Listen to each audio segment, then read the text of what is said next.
भैया नमस्ते. नमस्ते. काय सांगाल कसं नियोजन ठरलेलं आजचं नियोजन अचानक झालं होतं. सर्जा नव्हतं काढणार आम्ही, पण ते आमच्या परत डोक्यात आलं आधी बारक्या मैदानात तर पळवून बघू, एकदम काय मोठ्या मैदानात नको सर्जा, कारण जास्त दिवस गॅप त्याला कधीच इतक्या दिवसाचा गॅप नाही आपण ठेवला, पहिलीच वेळ होती. आणि सरजासोबत बाजा पण बोलायला होते. बाजाचा तर काय काल पायरा मोडला होता, अचानक फोन केला पायरा मोडल्यामुळं. आता नादवली होती पोरं, मी शेवट वल्लाळ सरांना फोन केला, मग त्यांनी आप्पांना फोन केला आणि मग ते आप्पा आपल्याला कधी म्हणजे नाही, सर डॉक्टर पण नाही आणि आप्पा पण नाही, ते कोराय दाजी पण नाही कधी, मग त्यामुळे त्यांनी लगेच दिला पाहिलं. भैया काय सांगाल सरजासोबत आज फलटण तालुक्याचा साज पडलाय. फलटण तालुक्याचा पळलाय साथ चांगलं आहे. त्यांनी बी आपल्याला एका शब्दावर बैल दिला, लखनवाल्यांनी, संदीप शेठ गाडगेंनी. ते पण आपल्या गावाशेजारीच गाव आहे, त्यामुळे आमचं उठणं बसणं तर असतंच बरोबर, पण आपल्याला सर्जा काढायचा होता म्हणून त्यांना आपण एक शब्द टाकला. त्यांनी 2 मिनिटात आपल्याला पळू म्हणले, काय अडचण नाही. कारण आम्हाला आमच्या तालुक्यात जी बैल पळतात म्हणजे टॉपमध्ये, त्यांना 100% सर्जा मी देणार आहे असं मी सांगितलं होतं त्यांना सुद्धा मागं. त्यामुळे त्यांना बैल देणं होतोच आपण, पण आता काढायचा होता तर का नाही म्हणलं, त्याच निमित्तानं त्यांना आपल्या तालुक्यातच बैल देऊ, बघू काय होतं ते. आणि थोडंफार गावाजवळच मैदान हे कुळक. हां, 31 किलोमीटरच आहे फलटणपासून, जवळच आहे गावाच्या. आणि काय सांगाल लखननं सर्जाला कशी साथ दिली. लखननं सर्जाला चांगली साथ दिली आज, म्हणजे आणि आज आम्ही महत्त्वाचं म्हणजे आमच्या बाजाच्या सर्जाच्या दोन्ही गाड्या कडनी लागल्या 7 आणि 8ला, पण 7-8ला आमचा 3-4 झाला आहे, त्यात आम्ही समाधानी, कारण कडनी पळून आमचा 3-4 होतो म्हणजे मधनं असतं तर काय जनतेला माहिती आहे सगळ्या काय केलं असतं ते. आणि आज दोन्ही भाऊ गुलाला ते. दोन्ही भाऊ आज गुलाला ते. सगळ्यात जास्त मला म्हणजे सर्जा तर गुलाला राहिल्याचा आनंदच आहे, पण बाजा आज ओपनला माझा राहिला त्यात, आणि सर्जापेक्षा बाजाचा सिमिलर टच होता आजचा, बाजा राहिला त्याचा लय मला आनंद होता आज. भारत विषयी काय सांगाल. भारत सुद्धा बैल म्हणजे कडनी तर नाद नाही करायचा भारतचा, कडनी भारत पळतो का तर पळतोच. आणि आता चालू सीझनला गुलाला ते कंटिन्यू. हो, कंटिन्यू तो पण भारत पण गुलाला ते, लखन पण गुलाला ते. हो, दोघं गुलाला ते. काय भारत बी लखन बी कंटिन्यू गुलाला ते. लखनचा आजचा 6वा गुलाल आहे कंटिन्यू, आणि भारतचा सुद्धा त्या दिवशी सुद्धा नरेच्या अड्ड्यात 1 नंबर केला आहे भारतनी, आणि आता परत इथं पण गुलाला ते भारत, आणि भारत पण कंटिन्यू गुलालात राहतोय. तब्बल 1 ते 1.5 महिना आपला सर्जा अड्ड्यात नव्हता. प्रेक्षकांना म्हणजे भरपूर फोन येत होते मला, पण कसं आहे शेवट त्याला सुद्धा बघून सगळ्यांचं नियोजन बघायला पाहिजे.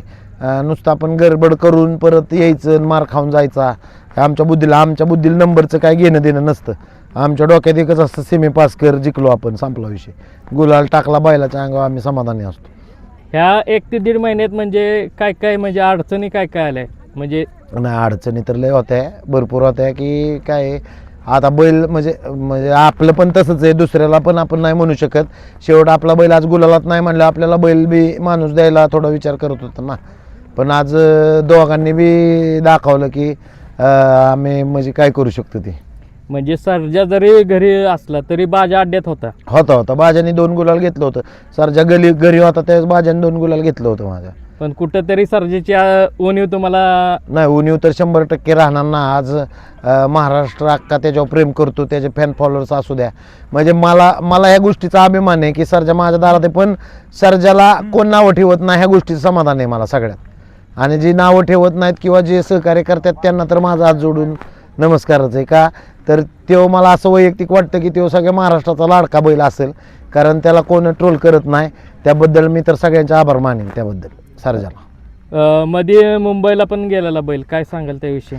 नाही, मुंबईला चिपळूणला गेलता, ते मथुर तिथं होता, ते बरोबर मथुर दुसऱ्या दिवशी होता, मग ते शंभू परत दादांनी बोलवलं होतं, म्हणजे शुभम दादा बी गौरव दादा बी म्हणले, मग ते शंभू तसाच तिकडून गेला, म्हणलं राहा 4-8 दिवस, काय बैल तर आपण पळवणारच नव्हतो इकडं, पण मग तिथं राहिल्यानंतर मग ते शुभम दादा म्हणला आपण बिनजोड खेळू म्हणलं, तुमच्या याने कशी खेळायची तशी. मग तिथलं नियोजन कसं म्हणजे ते शुभम दादांनी केलं होतं नियोजन, शुभम दादा नियोजन करतात मुंबईला. आता सर्जा कुठल्या मैदानात दिसेल काय.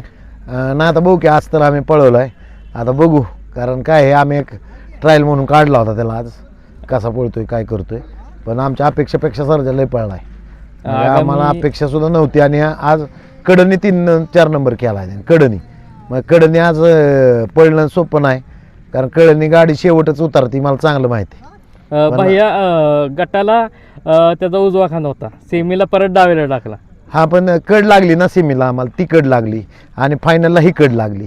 सिमीला ती कड लागली, उजवी कड लागली, म्हणून त्याला डावीने टाकला आणि परत फायनलला आम्हाला ही डावी कड लागली म्हणून त्याला उजवीला टाकला.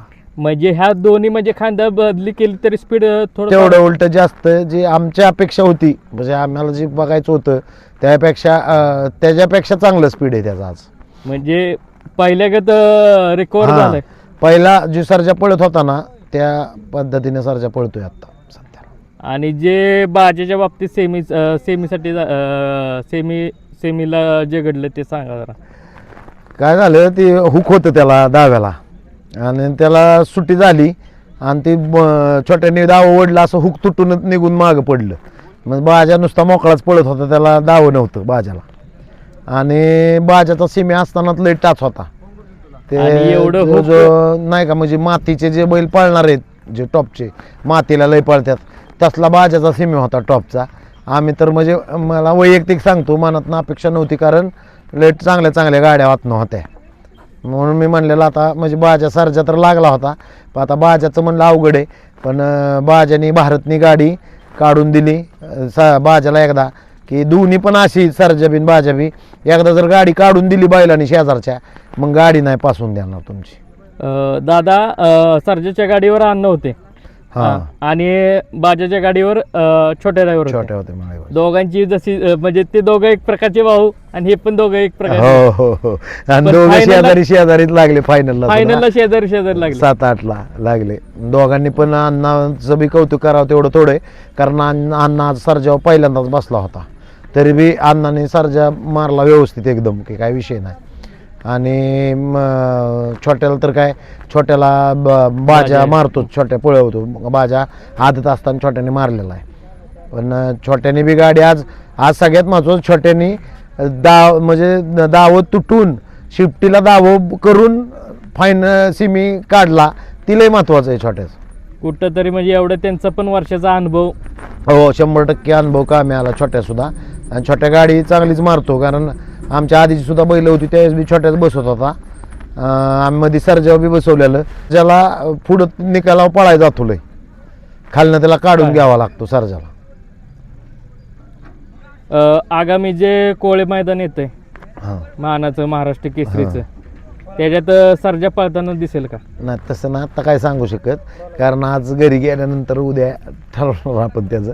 कारण आपण बघितलं सर्जाचं काय नाही, सर्जा रोज म्हणलं तरी पळतो. सर्जाचं उलट जास्त पळणार ते, उद्या किंवा परवा जास्त पळणार आजच्यापेक्षा. त्याला लगी काढला की जास्त पळतो. पण बघू, आता आपण काढला नव्हता इतक्या दिवस, आता जरा घरी गेल्या उद्या बिद्या बघू त्याची कशी अवस्था आहे. जर टॉपचं नियोजन आलं तर. आणि त्यात आम्हाला सुट्टी मेकर आज सागर होता, त्याला फोन केला होता मी सागरला आधीच. सागर इकडे या. सागरने आज मला घरी सांगितलं सकाळीच, की मी दुसरा कुठलाच बैल सोडत नाही, तुमचाच बैल सोडणार. दोन्ही त्याला म्हणलं दोन्ही सोड बाबा. आणि बाजा पहिल्यापासून सागरच सोडतो, फक्त सर्जा सोडत नव्हता. पण आज सागरने सर्जा सुद्धा चांगला सोडला, म्हणजे तिन्ही फेरे. सागर दादा काय सांगशील, स्पीड कसं वाटलं आज? म्हणजे सर्जा तब्बल 1 ते 1.5 महिन्यातनं मैदानावर आलेला. माझी एकच इच्छा होती की आज बैलाला हात लागला की गुलाल लागला पाहिजे म्हणलं. आणि बैलांना पण पहिल्यांदा मी इथं झोपायला घेऊन गेलो, बैल सुटून गेला हातातनं बैल. म्हणलं आज राहतोय फायनलला. सकाळी सांगितलं मी आज गुलाल घेतोय बैल 100%. आम्ही सकाळीच बैल गटालाच चाललो होतो झोपाय, त्यावेळेस सागरच्या हातानं बैल पळून गेला असता, पण धरला पोरांनी. सकाळीच पळून गेला होता बैल. म्हणजे त्याच्या कुठंतरी अंगातल्या रगवर नाही, त्याचं आपण आधीच गणित सांगतो तो काय करणार आहे ते आम्ही आधीच मनात म्हणलं होतं की आज येऊ काय ठेवत नाही. बैलांनी फक्त साथ दिली की काय तू कुठंही लागू द्या. ना आता इथून पुढे काय नाही, तुम्हाला बैल गुलाल दिसेल. बाह्या एवढ्या म्हणजे 1-1.5 महिन्यात पण बैल बाहेर आपल्या मैदानात काढताना पायऱ्याला पण अडचण आली का? नाही आली ना पायऱ्याला. आम्ही लय फोनच नाही केले. आम्ही आमचे मित्र आहेत गाडगे वगैरे, त्यांना आपलं फोन केला. पोरं असतात आमच्यात, ते आमचे त्यांच्याकडे असतात. ते आपलं त्या दिवशी फलटणला झालं नियोजन, त्यांनी एक केला. त्यावेळेस म्हणलं आम्हाला असं वाटतं की ह्याच्या मैदानाला पळू आपण कुळक जायच्या. ते आमचे मित्र शाहरुख मुलाने म्हणून आहेत, त्यांचा पण आग्रह होता या इकडे बैल घेऊन.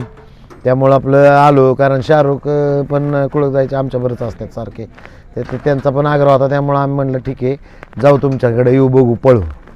कारण मातीच्या रानापेक्षा अजून टणकाल जास्त पळतो ना तो. आता मातीचं रान होतं सगळं.